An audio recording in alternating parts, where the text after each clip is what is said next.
tous. Je suis avec Élodie Joanneau, qui est notre nouvelle directrice de la région Rhône-Alpes pour le compte de Mon Bon Patrimoine. Donc, je vous remercie d'être présents. Vous êtes assez nombreux en plus pour ce webinaire. Les personnes qui sont un petit peu en retard se connecteront au fur et à mesure. Je pense que ça ne posera pas de problème. Le webinaire est enregistré. Et le thème de ce webinaire pour lequel vous êtes inscrit, c'est de savoir si le plus intéressant de souscrire un contrat d'assurance vie en France ou de le délocaliser au Luxembourg.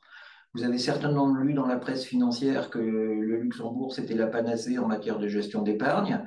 L'objet de ce webinaire, c'est peut-être de relativiser les avantages qu'on peut retirer du Luxembourg. Il y a certes beaucoup de points positifs à loger son épargne au Luxembourg, mais il y a aussi quelques inconvénients.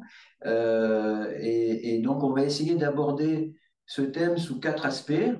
Le premier aspect, c'est la sécurité de l'épargne. C'est souvent celui qu'on met en avant quand on parle du Luxembourg. Le deuxième aspect sur lequel on s'apesantira un peu plus, c'est la gestion du contrat, parce que là, ça fonctionne vraiment de manière différente en France et au Luxembourg, surtout quand on a un peu d'argent. On évoquera dans une troisième étape la fiscalité, en comparant les fiscalités luxembourgeoises et françaises. Et enfin, on évoquera quelques aspects qu'on oublie souvent au moment où on souscrit son contrat d'épargne, et on a tort parce que ça peut conduire à certains désagréments. Donc voilà un petit peu les 4 thèmes autour desquels seront organisés notre webinaire. Normalement, on devrait en avoir pour 30 minutes, c'est pas très long. On va commencer par la première partie, la sécurité de l'épargne. Et donc, je vais laisser la parole à Élodie qui va nous expliquer si j'arrive à faire fonctionner le système, voilà, qui va nous faire quelques rappels sur l'assurance vie avant d'entamer le vif du sujet avec la sécurité de l'assurance vie en France et au Luxembourg. Élodie, c'est à vous.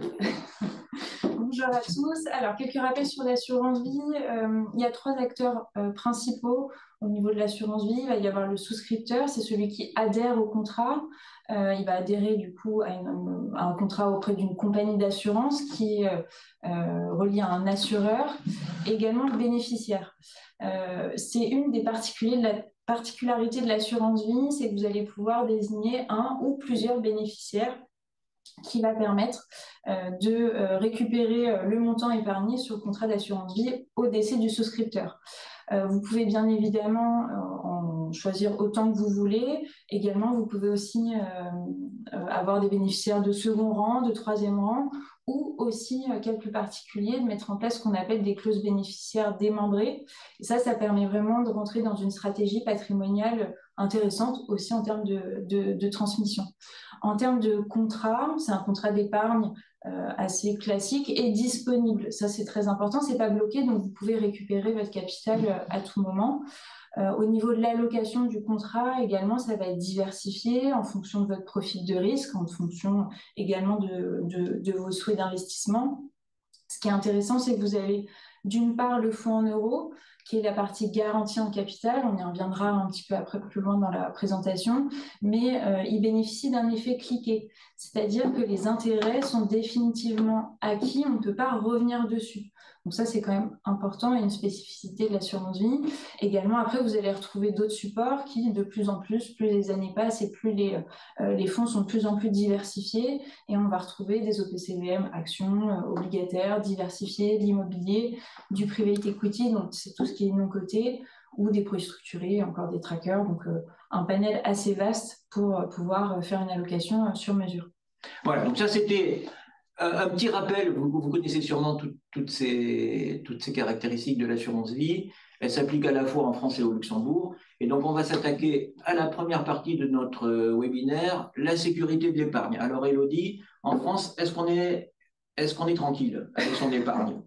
Alors, ce qu'il faut comprendre en fait sur les différentes lois qui ont été mises en place, c'est que depuis la crise de 2008, les hautes instances, que ce soit du système bancaire ou du milieu de l'assurance, essayent au maximum de protéger, que ce soit les assureurs et les particuliers, pour maintenir cette stabilité financière.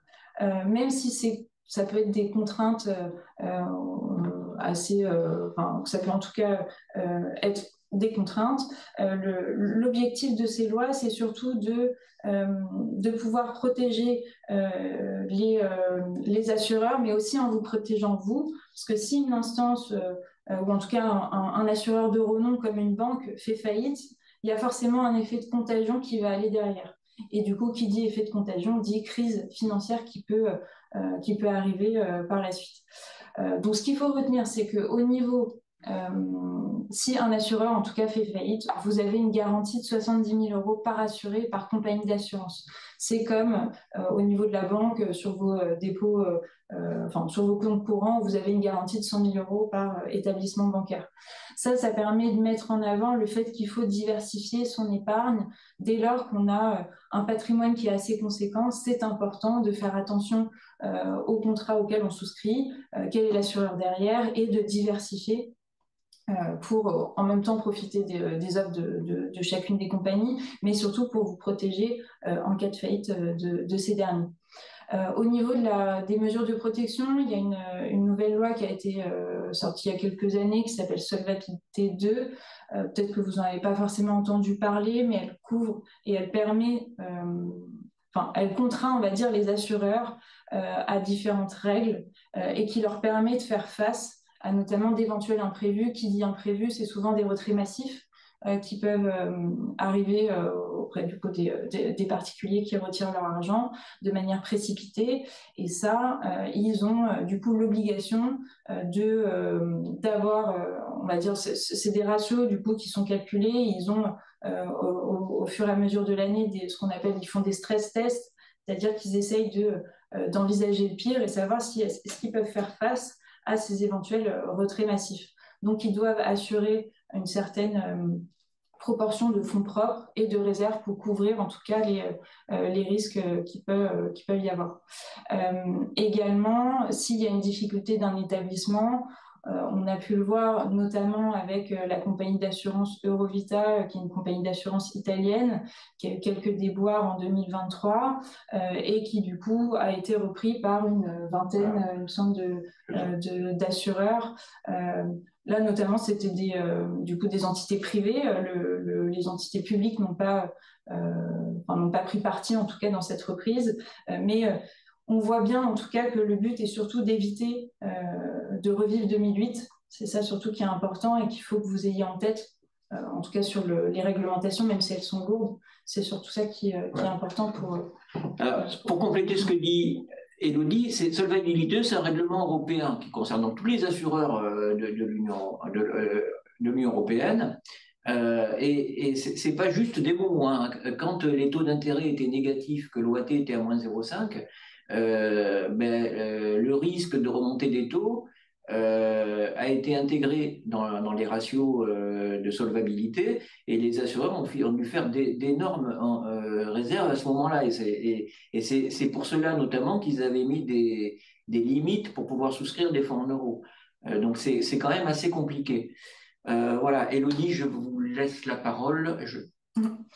Également, du coup, il y a une autre loi, une dernière loi, où là, peut-être que vous avez pu en entendre un petit peu plus parler. C'est la loi Sapin 2 qui, du coup, a été mise en place il y a quelques années et qui indique que si le Haut Conseil pour la stabilité financière considère qu'on est dans une situation exceptionnelle, c'est-à-dire un peu compliquée, ils peuvent activer un mécanisme de blocage des retraits entre 3 et 6 mois. Donc, c'est ce qui est arrivé à la compagnie italienne. Bien évidemment, ce n'est pas l'assureur qui va activer ce mécanisme. Quand on parle du Haut Conseil pour la stabilité financière, on est quand même sur des hautes instances. C'est l'État. Et effectivement, le but de cette loi, c'est pas non plus de contraindre et de se dire ah je peux être bloqué à tout moment, mais plutôt de se dire que c'est pour éviter des retraits massifs et du coup une faillite en fait de l'assureur, comme un effet boule de neige. Et c'est plutôt sain, en tout cas, d'avoir mis ça en place. La loi Sapin 2, de toute façon, elle a été mise en place parce qu'il y avait un vide juridique à ce niveau-là. Bien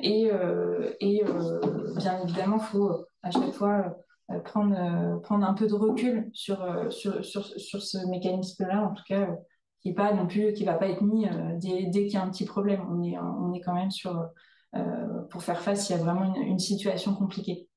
Voilà, donc on voit en France, il y a quand même un dispositif de sécurité à 3 étages, avec beaucoup de lois, comme on en a l'habitude. Au Luxembourg, ça fonctionne de manière un petit peu différente. Si Elodie arrive à nous faire passer sur la slide qui suit, ben voilà, on y est. Donc, la première sécurité qu'on a au Luxembourg, c'est celle de l'État, en fait. C'est l'environnement culturel du Luxembourg. Luxembourg, c'est un pays qui draine énormément d'épargne au niveau européen, voire au niveau mondial. Et cette épargne qu'il a réussi à drainer, c'est le fruit d'une histoire d'une quarantaine d'années, quand le Grand-Duché a souhaité diversifier son économie qui commençait à souffrir des problèmes du charbon, et il a souhaité devenir une place financière internationale. Et donc, depuis cette date, il n'y a aucun gouvernement luxembourgeois qui a pris des risques par rapport à la culture financière rigoureuse que l'État avait souhaité mettre en place à ce moment-là. Donc, on a aujourd'hui au Luxembourg un centre financier internationalement reconnu, on a une stabilité politique, parce que si un parti extrême arrivait au pouvoir au Luxembourg, l'épargne s'enfuirait, du coup les électeurs ils votent pour la stabilité politique. On a une stabilité économique, on n'a pas de loi qui viennent contredire la réglementation qui avait été mise en place 2 ans avant. Et c'est toujours une réglementation économique qui est en faveur de l'épargne. Et on a une stabilité sociale, pareil, il n'y a pas d'énormément de mouvements sociaux, il n'y a pas encore eu de gilets jaunes au Luxembourg, et donc c'est un pays qui attire l'épargne. Et ça, c'est important. Et si le Luxembourg n'attirait plus l'épargne, sa richesse nationale en pâtirait énormément. Ça, c'est la meilleure sécurité. Ensuite, ils ont aussi une organisation qui est quand même différente de l'organisation française. Donc là, on vous a mis un schéma en illustration qui est le schéma un petit peu tarte à la crème quand on parle de l'assurance vie au Luxembourg, mais qui a le mérite de refléter la réalité. C'est ce qu'on appelle le triangle de sécurité. Donc, vous voyez que ce triangle de sécurité, il va associer la compagnie, votre assureur, une banque dépositaire et le CAA, qui est le commissariat aux assurances. Donc, premier principe, il y a une séparation entre les avoirs des souscripteurs et les actifs des autres créanciers de la compagnie d'assurance. Donc, les actifs qui sont liés à votre contrat d'assurance vie, en dehors du fonds en euros, sont déposés auprès d'une banque dépositaire qui est approuvée par le commissariat aux assurances. Vous voyez, on les retrouve là, les trois bornes de notre triangle. Donc, on voit bien que votre argent, il est plus détenu par la compagnie, il est détenu par une banque tierce, et tout ça sur la supervision d'un organisme fédéral qui s'appelle le commissariat aux assurances. Et il y a ensuite une convention tripartite de dépôt entre la compagnie d'assurance, la banque dépositaire et le commissariat des assurances qui régit un petit peu le fonctionnement de votre contrat d'assurance. Si l'assureur défaille, le commissariat aux assurances peut bloquer les comptes qui sont déposés auprès de la banque dépositaire. Si la banque dépositaire défaille, fait faillite, les souscripteurs sont prioritaires pour récupérer leurs avoirs. Et en plus, il y a un super privilège où vous avez une garantie des actifs qui est sans aucune limite.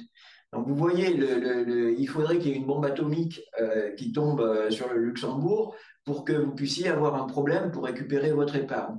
Le système est quand même hyper rigoureux. Parce que en France, quand vous ouvrez votre contrat d'assurance vie chez votre assureur, c'est lui qui garde votre épargne. Donc on a beau se dire qu'on prévoira un système de place pour organiser la reprise d'un assurant en difficulté, si on n'y arrive pas pour telle ou telle raison, inattendue et inanticipable aujourd'hui, ben vous aurez votre garantie de 70 000 à 90 000 euros que Elodie vous a exposé précédemment. Voilà un petit peu pourquoi l'assurance vie au Luxembourg, c'est un petit peu un coffre-fort. Donc, on a un match France-Luxembourg. On a 4 items. Sur le premier item, qui est la sécurité de l'épargne, c'est clair que l'avantage est au Luxembourg, pour toutes les raisons qu'on vient d'évoquer. Donc, c'est pas parce que le Luxembourg est plus fiable financièrement que la France que vous devez vous alarmer par rapport au contrat d'assurance vie que vous détenez en France. Donc, on a vu que le système, il était bien réglementé. Les acteurs financiers, ils sont solides, pas tous comme AXA ou comme Allianz, mais globalement, le système, il est solide, il est surveillé par les régulateurs pour que votre épargne puisse être en pratique en danger. Il faudrait que la France soit en faillite. Donc, pour l'instant, on n'y est pas encore. On est encore dans les A, dans la notation de Standard & Poor's.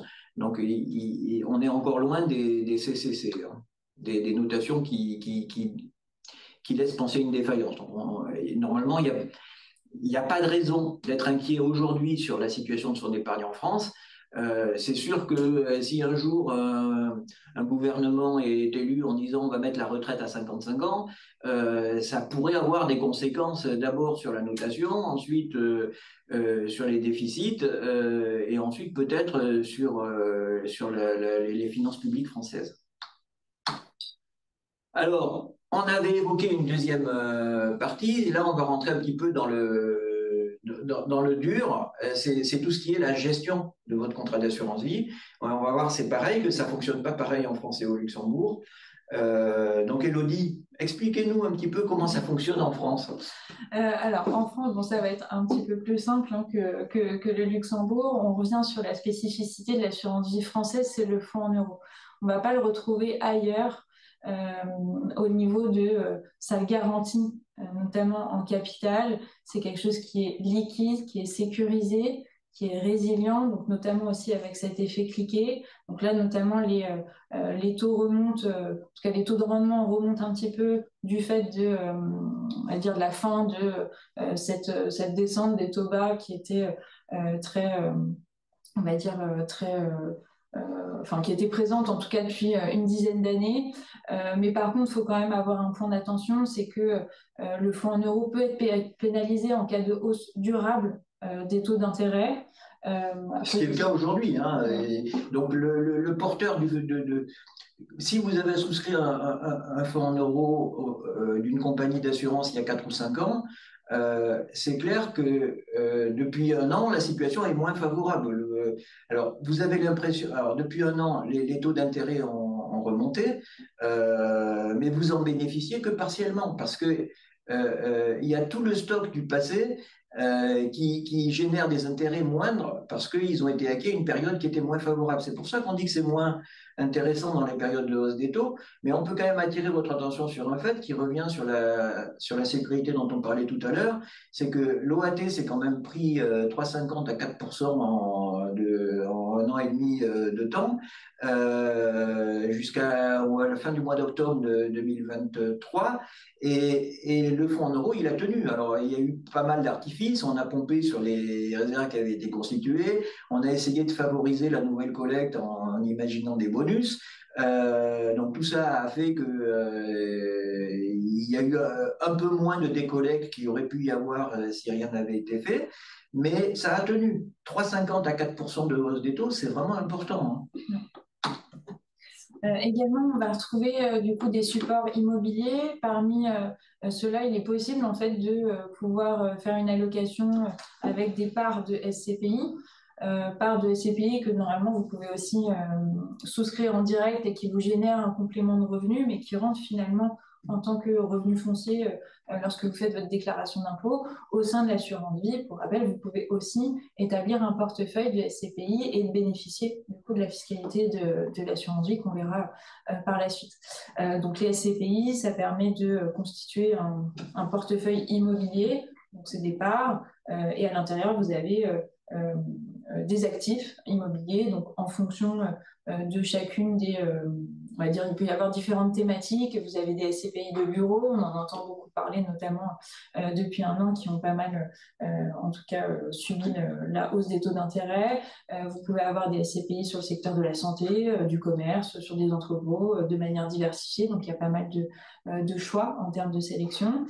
Également, on va retrouver les OPCI, donc c'est des actifs immobiliers qui vont détenir une partie cotée au sein de l'allocation de leur portefeuille. Donc ça peut être des foncières cotées, mais sinon ça peut être des actions ou des obligations à l'intérieur.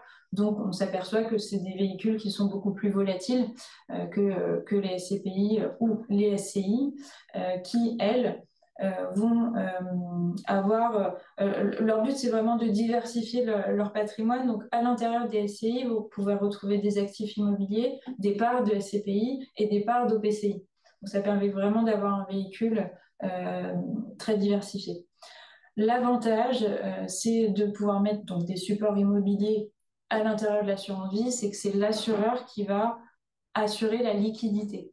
Donc, si vous avez besoin de racheter votre contrat ou notamment en cas de décès, la liquidité sera assurée sur ces supports-là.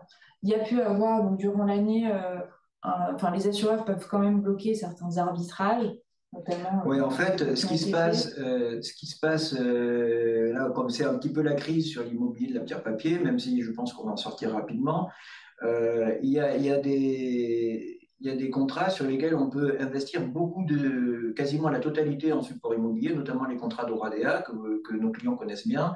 Et donc, on peut mettre par exemple 75% de SCPI, 25% de SCI. Et Oradea, compte tenu de cette spécificité, a des clauses pour limiter la liquidité en cas de problème. Ce n'est pas le cas de la plupart des autres assureurs. Donc, aujourd'hui, chez Oradea, c'est un peu compliqué pour la liquidité de certaines SCPI ou de certaines SCI. Chez les autres assureurs, normalement, non.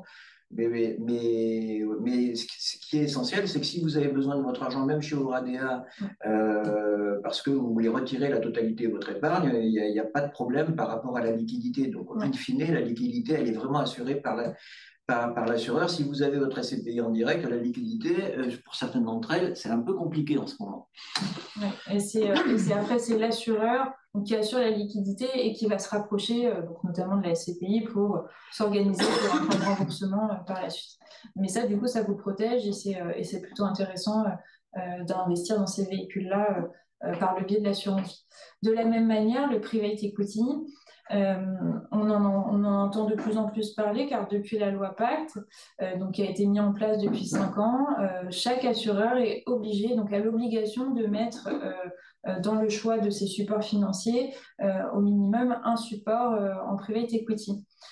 Et ça, du coup, c'est vraiment innovant parce que c'était une classe d'actifs qui est très élitiste, qui est quand même plutôt orientée sur des paniers assez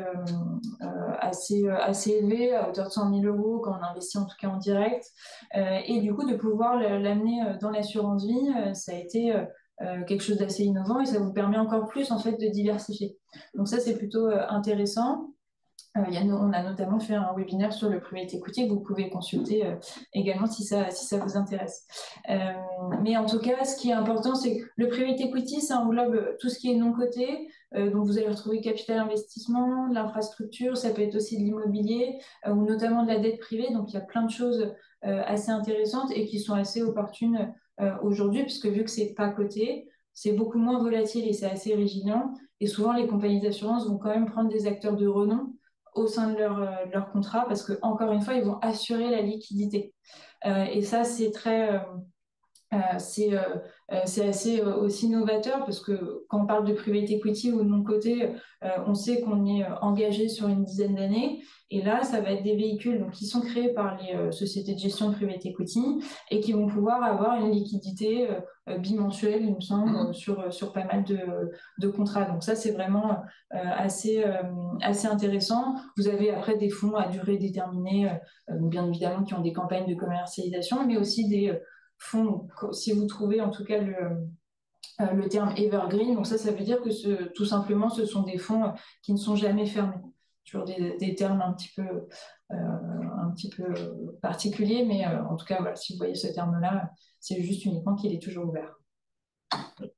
Enfin, il y a d'autres supports, c'est classique que vous connaissez, les OPM financiers, actions, obligations diversifiées, des produits structurés, souvent de campagne, qu'on va retrouver chez les assureurs tous les trimestres, ou parfois un peu plus souvent en fonction de chaque assureur.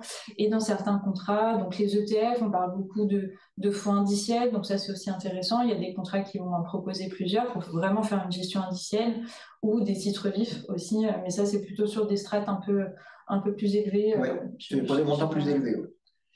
Voilà, donc il le dit, je crois qu'on a bien fait le tour sur l'assurance vie en France. Juste une petite précision, parce qu'elle nous servira pour comprendre la suite. Qu'est-ce qu'on appelle un OPCVM financier retail? Retail, en fait, les fonds dans lesquels on investit avec le contrat d'assurance vie, je ne sais pas, on peut en prendre des connus comme Moneta Multicap, par exemple, qui est un fonds qui investit dans l'économie française, dans les actions de sociétés françaises.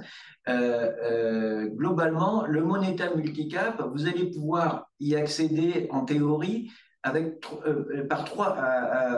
trois types de parts. La première part, c'est celle qu'on a signalée là, qui est la part retail.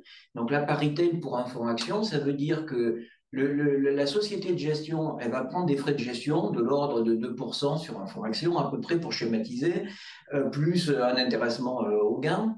Et dans ces 2%, elle va rétrocéder à l'assureur une partie de ses frais de gestion, qui va être de l'ordre de 0,80 à 1%, 1% pour schématiser. Donc, l'assureur va récupérer ces honoraires, ces sommes qui sont rétrocédées par la société de gestion, il en garde un peu pour lui, et il donne le reste, il restitue le reste à l'intermédiaire financier qui a procédé à la commercialisation du produit et qui va le suivre ultérieurement.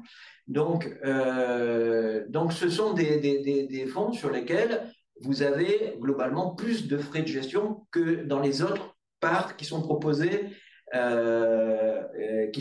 l'investissement.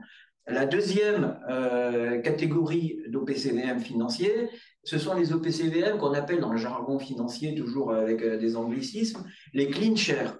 Donc les clean shares, c'est un schéma un peu différent où la société de gestion va accepter de supprimer les rétrocessions qu'elle donne à l'assureur et dans un second temps au distributeur. Donc ça coûte moins cher en frais de gestion, mais l'assureur, il a plus de rémunération sur cette OPCVM-là et le distributeur non plus.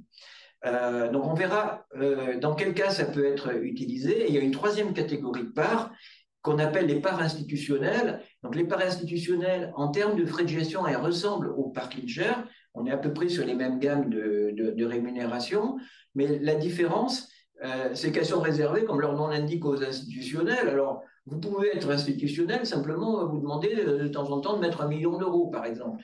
Donc, c'est pour ça que ça s'adresse surtout à des gros investisseurs.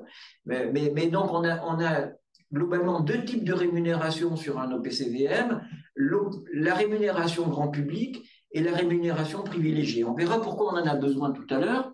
J'ai vu qu'il y avait une question qui avait été posée, je vais essayer d'y répondre. Je ne la vois pas. Donc, on va passer, puisqu'on avait dit après la gestion du contrat d'assurance vie en France, on va voir comment ça se passe au Luxembourg. Et donc, au Luxembourg, on va dire qu'il y a 4 types d'organisations possibles. La première, la plus simple, c'est comme en France, à peu près, en moins bien. Pourquoi donc là, on a une solution standard où globalement, vous allez choisir parmi les fonds qui sont proposés par l'assureur à tous ses clients. Donc là, vous voyez, on est un peu comme à la cantine. Donc vous allez vous retrouver avec un contrat d'assurance vie qui va avoir ou pas un fonds en euros, qui va avoir des OPCVM. Il n'aura pas de SCPI parce qu'au Luxembourg, il n'y a pas de SCPI et l'assureur acceptera jamais de faire la liquidité sur la SCPI. D'ailleurs, si vous regardez comment le système est organisé au Luxembourg, c'est impossible avec les banques dépositaires. Donc, globalement, vous avez une liste de fonds qui est relativement pauvre. Quand il y a du private equity, souvent la liquidité n'est pas faite. Et vous pouvez accéder aux fonds en euros. Alors en pratique, vous accédez aux fonds en euros uniquement si le contrat d'assurance vie est logé dans une filiale d'une compagnie d'assurance française. Donc par exemple, AXA a une filiale au Luxembourg, vous pouvez souscrire le fonds en euros au Luxembourg. Deux inconvénients toutefois, c'est qu'il faut payer une contre-garantie qui va vous payer, donc ça veut dire que la compagnie luxembourgeoise AXA va payer à la compagnie française AXA une contre-garantie pour avoir accès aux fonds en euros. Cette garantie, elle va coûter à peu près 0,20. Donc, ça veut dire si vous ouvrez un fonds en euros au Luxembourg, vous gagnerez moins que si vous ouvrez un contrat d'assurance vie en France. Il ne faut pas aller au Luxembourg pour les fonds en euros. Donc, vous avez des fois, vous avez du private equity dans les offres standards, mais la liquidité n'est pas assurée. Et les assureurs, en standard, comme c'est souvent des sommes qui ne sont pas très importantes, ils ne sont pas très généreux sur les frais de gestion. Donc, c'est souvent des frais qui sont un peu plus élevés. C'est pas usuraire, mais c'est des frais qui sont un peu plus élevés que si vous étiez en France. Et j'attire votre attention par rapport à la sécurité dont on parlait tout à l'heure. Elle est assurée, sauf si vous êtes sur le fonds en euros, parce que le fonds en euros, c'est la loi Sapin 2 et vous n'êtes pas dans la même configuration. Donc, pour schématiser et pour synthétiser plutôt, la solution standard, c'est pas terrible. Donc, il y a un deuxième moyen d'investir au Luxembourg, c'est ce qu'on appelle le fonds d'investissement collectif. Donc, le fonds d'investissement collectif, comme son nom l'indique, c'est un fonds qui va être géré par une société de gestion. On peut dire par exemple Rothschild ou Sofidy ou ce que vous voulez, ça dépend de la thématique qu'on retient, qui est agréée. Et dans lequel on va mutualiser les souscriptions d'épargnants pour investir collectivement. Généralement, c'est sur une thématique bien définie. Donc, moi, j'ai vu des FIC, par exemple, sur l'immobilier. Sofidy a lancé un FIC sur l'immobilier qui permet de participer à l'immobilier européen. J'en ai vu un ce matin là, dans une compagnie luxembourgeoise qui s'appelle la FISK. Lui, il permet d'investir sur un produit financier qui rapporte, je crois, 3,5% jusqu'à la fin de l'année et après, c'est terminé. Donc ça, ils ont utilisé le terme le vecteur du fonds d'investissement collectif pour mutualiser un petit peu les investissements que tous les épargnants pourraient réaliser. Donc en général, c'est assez accessible en termes de montant puisqu'on mutualise. Et comme je le disais, c'est souvent par rapport à une idée, une thématique. Donc voilà, il n'y en a pas beaucoup des fonds d'investissement collectif, mais bon, ça existe. Troisième moyen, plus connu et qui était privilégié jusqu'à il y a quelques années, c'est ce qu'on appelle le fonds interne dédié. Donc le fonds interne dédié, c'est une gestion. Vous allez toujours recourir à une société de gestion, par exemple, comme on disait tout à l'heure, Rothschild, et vous allez demander à Rothschild de gérer le portefeuille pour vous. Donc Rothschild, il va s'ajouter à l'assureur et à la banque dépositaire. Donc on fait intervenir un nouvel, et au distributeur, on fait intervenir un nouvel acteur dans la gestion de votre contrat d'épargne. Donc, l'avantage, c'est que vous avez affaire à quelqu'un qui connaît la gestion, c'est surtout si vous prenez des grands noms comme Rothschild, il y a des sociétés de gestion qui sont spécialisées sur ce type de fonds. On a dit ils sont théoriquement sur mesure, donc ça c'est vrai qu'ils sont sur mesure, mais évidemment, si vous arrivez avec 100 000 euros, ils seront moins sur mesure que si vous arrivez avec 1 million d'euros. À 100 000 euros, on aura tendance à choisir pour vous des fonds de type OPCVM que vous pouvez mettre dans vos contrats habituellement, donc probablement de manière professionnelle, mais en fait globalement ça ne changera pas fondamentalement la chose par rapport à ce que vous pouvez avoir sur un contrat français. Par contre, si vous avez un peu plus d'argent, là on pourra vous mettre des titres en direct, on pourra répondre de manière plus précise des thématiques qui vous intéressent. Donc le fonds intermédiaire, il bénéficie de tous les avantages de l'assurance vie qu'on avait vu tout à l'heure en termes de sécurité. L'inconvénient, c'est que ça coûte un peu plus cher parce qu'il faut payer la société de gestion. Donc, 1%, c'est quand même un maximum, mais globalement, la société, surtout si vous prenez Rothschild, ils vont demander à être payés. Hein. Donc, en contrepartie, par rapport au discours que j'avais tout à l'heure, si vous vous rappelez bien, les fonds retail, les fonds CleanShare et les fonds Instit, là, vous avez accès aux fonds CleanShare. Donc, ce que vous perdez sur la gestion de votre feed, vous le récupérez pour partie avec l'économie que vous allez faire sur les CleanShare par rapport au retail et si vous aviez investi dans un contrat d'assurance vie français. Voilà un petit peu la philosophie du fonds intermédiaire. Et jusqu'à il y a 4-5 ans, c'était le support privilégié pour les épargnants qui souhaitaient investir au Luxembourg et qui avaient un petit peu d'argent. Il y a un fonds qui est arrivé depuis, donc quatrième solution, c'est ce qu'on appelle le fonds d'assurance spécialisé. Celui-là, il nous plaît bien. Donc là, c'est chacun fait ce qui lui plaît. Hein, c'est-à-dire que on va créer un fonds qui ressemble au FID, mais on n'a pas besoin d'une société de gestion pour qu'elle intervienne. Donc, soit vous faites votre choix tout seul, soit vous le faites en partenariat avec votre intermédiaire, et votre intermédiaire, ça peut être nous. Et donc, vous voyez bien l'avantage par rapport au FID, c'est qu'on va économiser les frais de la société de gestion et qu'on aura probablement plus de souplesse si on s'entend bien avec l'intermédiaire qui a commercialisé le contrat. Donc là, particularité quand même, c'est que le montant minimum, il est plus élevé et il dépend des compagnies en plus. Donc, à moins de 250 000 euros, il n'y a pas de face. J'en connais pas en tout cas. Et en plus, il y a deux bornes.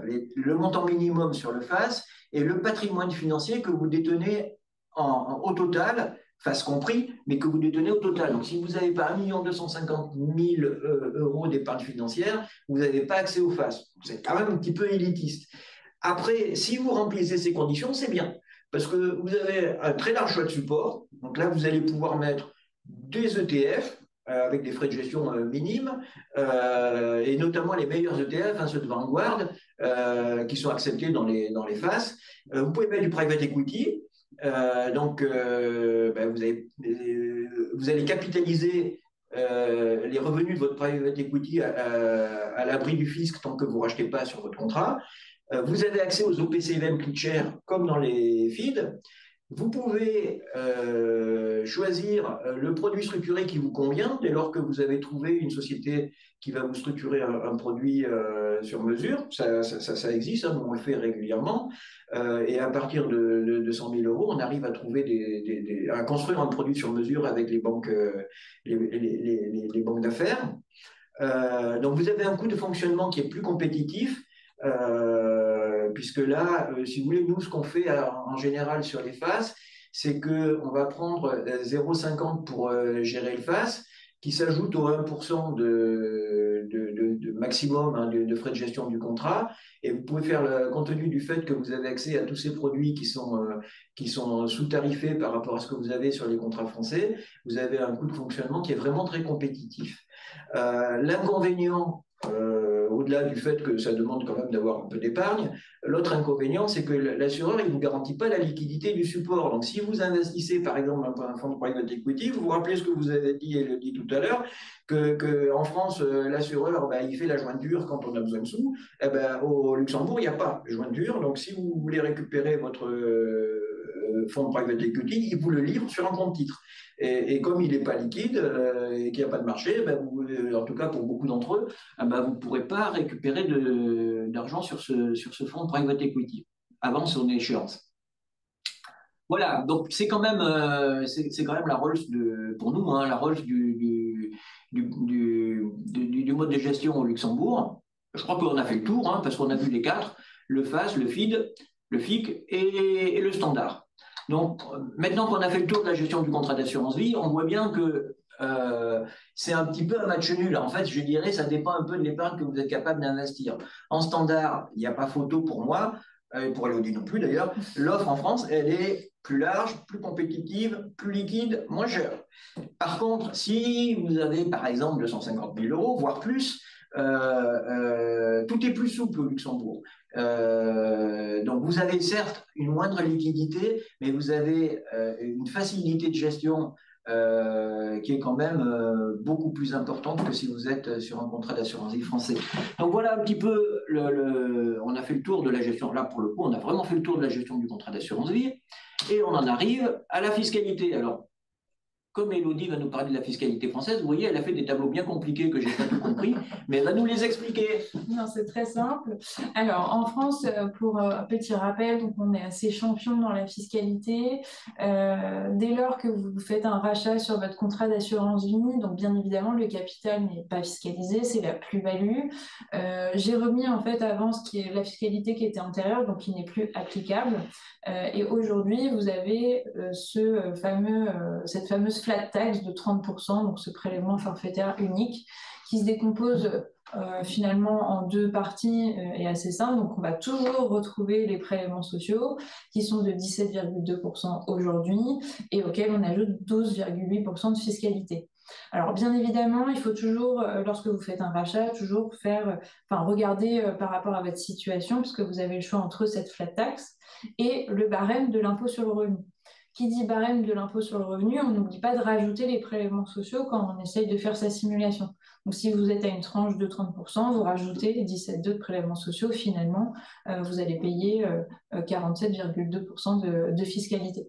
Donc il faut toujours regarder qu'est-ce qui est le plus intéressant en fonction du montant de votre achat, de votre situation aujourd'hui. Enfin, en tout cas, tout ça, ça se réfléchit et ça se décide après en fonction de ce qui est le plus avantageux. Ce qui est important, c'est qu'avant, on avait en fait une fiscalité dégressive, donc ça rendait l'assurance vie un petit peu moins souple, parce qu'entre 0 et 4 ans, finalement, on se faisait assez matraquer avec une fiscalité de 52%. Et aujourd'hui, le but quand même de cette fiscalité, c'est d'avoir une fiscalité finalement unique qui permet de se dire, bon, je peux épargner pendant 4 ans et après, si j'ai un projet immobilier, de pouvoir retirer du coup les fonds et de me dire que c'est exactement la même fiscalité. Seulement, on a un avantage après 8 ans avec un abattement de 4 600 € ou 9 200 €. Donc 4 600 € si vous êtes seul dans votre foyer fiscal et 9 200 € si vous faites une déclaration commune, vous pouvez du coup bénéficier de l'abattement de votre conjoint. C'est vraiment la spécificité et après on peut garder, donc c'est en fonction du montant de votre contrat, vous avez une fiscalité du coup qui peut être dégressive qui se rapproche en fait de celle d'avant septembre 2017 avec 7,5 plus 17,2, mais ça c'est les assureurs qui de toute façon font le calcul directement pour vous. Au niveau de la transmission, ça a eu il y a eu pas mal d'étapes qui ont été, au fil, en tout cas, il y a eu un historique sur la fiscalité en cas de décès de l'assurance vie. Il faut se dire qu'on est assez champion dans la fiscalité en cas de transmission. Ce qui est important en fait de comprendre dans ce tableau, c'est assez simple, c'est qu'aujourd'hui, on va faire la distinction entre les versements avant 70 ans et après 70 ans. Avant 70 ans, donc c'est le 990i, c'est ce que je mets du coup dans le tableau pour que ce soit un petit peu plus compréhensible. Ce qu'il faut se dire, c'est que pour chaque bénéficiaire que vous allez désigner dans votre contrat, il va avoir un abattement de 152 500 €. Je prends un exemple, je souscris un contrat à hauteur de 300 000 €, je mets 2 bénéficiaires à quote part égale, ça veut dire qu'à mon décès, les 2 bénéficiaires ne paieront aucune fiscalité. Chacun va récupérer 150 000 €. Donc ça, c'est vraiment l'avantage de la fiscalité en cas de décès de l'assurance vie parce qu'on est hors succession. Et du coup, il va y avoir un prélèvement qui va être mis en place si, bien évidemment, on dépasse cet abattement qui est de 20% entre 152 500 euros et 700 000 et 31,25% si c'est supérieur à 700 000. Donc ça, c'est avant 70 ans. S'ajoute à ça un deuxième abattement si vous faites des versements après 70 ans ou si finalement vous n'avez que fait des versements après 70 ans. On va avoir un abattement unique de 30 500 euros. Donc si je reprends mon exemple avec mes deux bénéficiaires, là, ils ne vont pas avoir un abattement de 152 000 euros. 152 500 euros chacun, mais 30 500 euros divisé par deux, donc 15 250. Là, c'est pas du tout la même histoire. Et en plus, donc, le surplus va rentrer au sein de la succession. Donc, c'est vraiment important, en tout cas, d'avoir ça en tête, qu'il vaut mieux, en tout cas, faire des versements avant 70 ans pour éviter, en tout cas, d'avoir ce petit sujet, enfin, et optimiser, en tout cas, le sujet des abattements. Dans mon tableau, ce qui est, en fait, important et assez intéressant à retenir, c'est que si vous avez un ancien contrat, souvent, lorsque vous pouvez voir votre banquier ou un conseiller et que vous vous dites que vous avez un ancien contrat, la question qui va être posée de prime abord, ça va être est-ce qu'il fait partie des contrats qui sont avant le 20 novembre 1991? Parce que ces fameux contrats, bon, il n'y en a plus beaucoup maintenant, mais ces fameux contrats, pour tous, dès lors qu'ils ont été ouverts et que vous avez versé pendant les 7 premières années du contrat, tout ce que vous avez versé est totalement exonéré. Donc, il n'y a pas d'histoire d'abattement ou de sujet de fiscalité, mais tout est exonéré.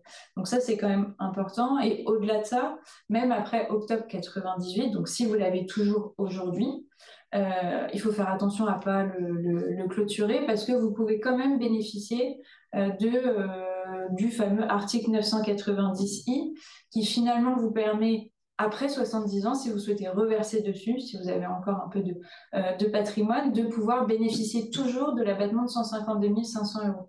Et pas de se dire, je vais clôturer parce qu'il est un peu moins bien et réouvrir un nouveau contrat. Non, parce que là, vous allez diviser considérablement l'abattement. Donc c'est surtout ça au niveau du petit tableau qui est important à retenir. Vous voyez, ça reste quand même une pépite fiscale, hein, l'assurance vie. Vous savez bien comment vous êtes taxé sur les autres placements que vous pouvez avoir. À part le livret d'épargne, c'est quand même très favorable en termes notamment de transmission. C'est quand même un placement unique. Vous verrez aussi, on va voir la fiscalité au Luxembourg. Mais voyez, un tableau comme ça au Luxembourg, c'est pas possible, hein. Un truc qui change avec autant de lignes et autant de colonnes, ça n'existe pas au Luxembourg, hein. Mais on va voir. Bon, la fiscalité, elle est hyper simple au Luxembourg pour les Français. Mais la loi, elle ne change pas tous les 4 matins. C'est ce qu'on disait dans la culture financière du Luxembourg. Donc, on va attaquer le Luxembourg. Alors, pourquoi on a mis un cochon transparent? C'est parce qu'au Luxembourg, c'est transparent pour les non-résidents. Oui, pour les non-résidents luxembourgeois. Donc, l'État luxembourgeois, il fait comme si il prélève rien. Il prélève aucune taxe. C'est la transparence totale. Il n'y a pas de prélèvement à la source comme il y a en France. Donc, en pratique, ça veut dire quoi? Ça veut dire que c'est le régime fiscal du pays de résidence qui s'applique et en fonction Donc, pour la France, oui, ça dépend après des conventions qui ont pu être signées entre les différents pays, mais en pratique, si vous êtes résident français et que vous avez un contrat d'assurance vie au Luxembourg, comme la fiscalité est transparente au Luxembourg et qu'elle est loin d'être transparente en France, ça veut dire que vous allez payer l'impôt en France et vous allez payer exactement de la même manière que si c'était un contrat d'assurance vie qui avait été ouvert en France. Donc, gain, zéro. Fiscalement, il n'y a aucun intérêt à aller au Luxembourg. Il ne faut pas aller au Luxembourg pour cacher son argent au fisc, de toute façon, il ne sera pas caché. Donc, ça n'a pas d'intérêt fiscal. Pour les résidents français. Après, il y a quand même un point qu'on n'a pas évoqué, mais il y a des Français qui n'habitent pas en France et qui habitent à l'étranger. Donc là, c'est un petit peu différent parce que, en fonction des conventions internationales qui ont été signées avec le pays de résidence du français, la fiscalité, elle peut être avantageuse ou pas avantageuse du tout. Avantageuse si, par exemple, la fiscalité locale est assez faible, pas avantageuse du tout si, par exemple, le pays de résidence ne reconnaît pas le contrat d'assurance vie et considère que c'est un placement financier, ça arrive. Et vous risquez de payer 2 fois, vous allez payer dans le pays de résidence comme comme si c'était un placement financier, vous allez payer les plus-values. Et puis si vous revenez en France après et que vous rachetez, vous allez encore payer l'impôt. Donc ça, c'est pas bon. Mais bon, globalement, pour les résidents, pour les Français hors de France, souvent, c'est quand même intéressant d'avoir la transparence fiscale et ils payent beaucoup moins d'impôts. Voilà, donc c'est pour ça qu'on a mis match nul. Mais donc pour les résidents, voilà, parce que pour les résidents fiscaux français, clairement, il n'y a aucun avantage à aller au Luxembourg. Donc, on avait dit en début de webinaire, il y a d'autres aspects à prendre en compte, on les oublie souvent quand on souscrit un contrat, mais on les oublie plus après. Et donc, après, on est confronté à diverses difficultés. Donc, il y a des formalités administratives. Les formalités administratives, ça peut être la souscription, ça peut être la gestion, ça peut être... Donc, il ne faut pas croire que les compagnies françaises sont plus bureaucratiques ou plus administratives que les compagnies luxembourgeoises. Ce n'est pas vrai. On s'arrache des fois les cheveux à travailler avec nos amis du Luxembourg. Donc, ce n'est pas simple. C'est pas fluide quand on ouvre un contrat d'assurance vie au Luxembourg. Pareil pour les déclarations fiscales. En France, la compagnie, elle s'occupe de tout. Au Luxembourg, c'est vous qui vous occupez de tout. Donc, c'est un peu plus chronophage quand même, et un peu plus compliqué. Et puis, pareil pour le traitement des successions, hein, c'est comme les déclarations fiscales. L'assureur, il est de moindre secours au Luxembourg, pour le notaire notamment, que l'assureur français. Donc, c'est un petit peu plus compliqué quand même, et un peu plus administratif quand on est au Luxembourg. Donc là, sur cet aspect-là des choses, qui est peut-être un peu secondaire, mais qui est quand même important, on peut dire que c'est quand même plus souple d'ouvrir son contrat d'assurance vie en France. Donc vous voyez, je crois qu'on a fait un petit peu le tour de la question. On a évoqué les 4 thèmes qu'on avait mis à notre ordre du jour. Donc ce qu'on vous propose, si vous le souhaitez, c'est de nous poser des questions. Donc on a le truc là comment s'appelle le chat là que utilise Elodie. Moi je suis pas très expert, mais c'est elle qui s'en occupe. Donc si vous posez des questions, on y répondra. Sinon, on vous enverra l'enregistrement, on vous enverra les slides qu'on vient vous a présentés. Et puis bon, on espère vous revoir plus tard pour reparler des contrats d'assurance vie au Luxembourg si ça vous intéressait. Alors, il y a une question, Elodie, je crois, parce que je vois le chiffre marqué là. Non, c'était juste une personne qui nous remerciait. Nous aussi, on vous remercie de votre participation. Vous avez quasiment tout suivi jusqu'au bout. Écoutez, du coup, on va clore hein, et on vous dit à bientôt et on vous souhaite une bonne soirée. Bonne soirée. Merci. On est un peu lent, c'est parce que Elodie est un peu lent. Allez, à bientôt. Au revoir.